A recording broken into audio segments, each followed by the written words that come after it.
दोस्तों, केंद्रीय कर्मचारियों के लिए नए वेतन आयोग का इंतजार लंबा होगा। साल 2026 से इसी ऑफिशियल टाइमलाइन शुरू हो चुकी है, लेकिन सिफारिशें आने में अभी वक्त है। दोस्तों, सूत्रों की माने तो वेतन आयोग को लागू करने में कम से कम 2028 तक का समय जाएगा। इसके पीछे कई बड़ी आर्थिक और राजनीतिक वजह है, लेकिन फिर भी हर सरकारी कर्मचारी को ये जानना होता है कि 2026 से मेरी सैलरी कितनी बढ़ेगी। अगर आपकी मौजूदा बेसिक सैलरी 18,000 रुपए है तो तैयार हो जाए, क्योंकि 8वें वेतन आयोग के लागू होते ही आपकी जो नई ग्रॉस सैलरी है वो 45,241 तक पहुंच सकती है। मतलब ग्रॉस सैलरी में करीब 3 गुना का उछाल आएगा। नमस्कार, मैं हूं आपके साथ संध्या बिष्ट और आप देख रहे हैं द इकोनॉमिक टाइम्स हिंदी। दोस्तों, ये रिपोर्ट आपको फिटमेंट फैक्टर्स से लेकर एचआरए और टीए तक हर घटक को समझाते हुए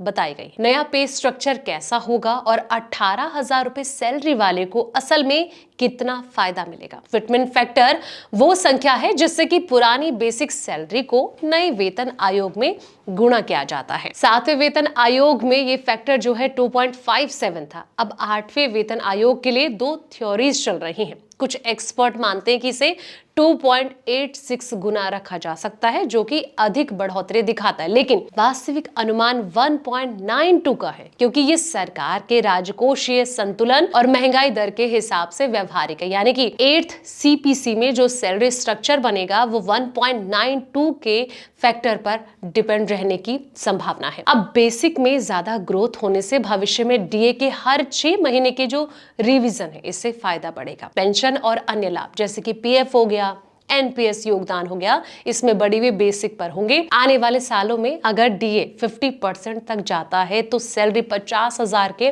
पार पहुंच जाएगी। यानी कि 8th पे कमीशन के लागू होते ही सरकारी कर्मचारियों के लिए एक नया सैलरी युग शुरू हो जाएगा।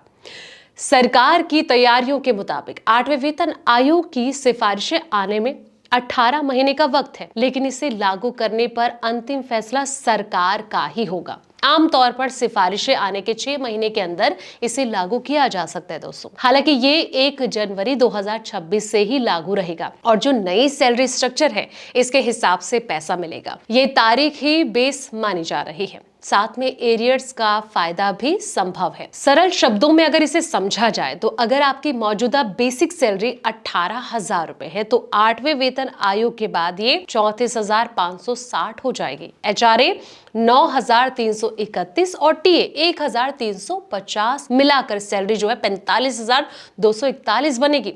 डीए भी 0% रहेगा, लेकिन 6 महीने के साथ बढ़ेगा और कुछ ही समय में आपकी जो टेक होम सैलरी है वो 50,000 के पार पहुंच जाएगी। तो ये 3 गुना बढ़ोतरी इसमें देखने को मिल सकती है, लेकिन अभी ये अंदाजा लगाया जा रहा है। उसके बाद पता चलेगा कि सरकार इसको लेकर क्या ऐलान करती है। फिलहाल दोस्तों, इस वीडियो में इतना ही। ऐसे तमाम वीडियोस के लिए आप देखते रहें द इकोनॉमिक टाइम्स हिंदी।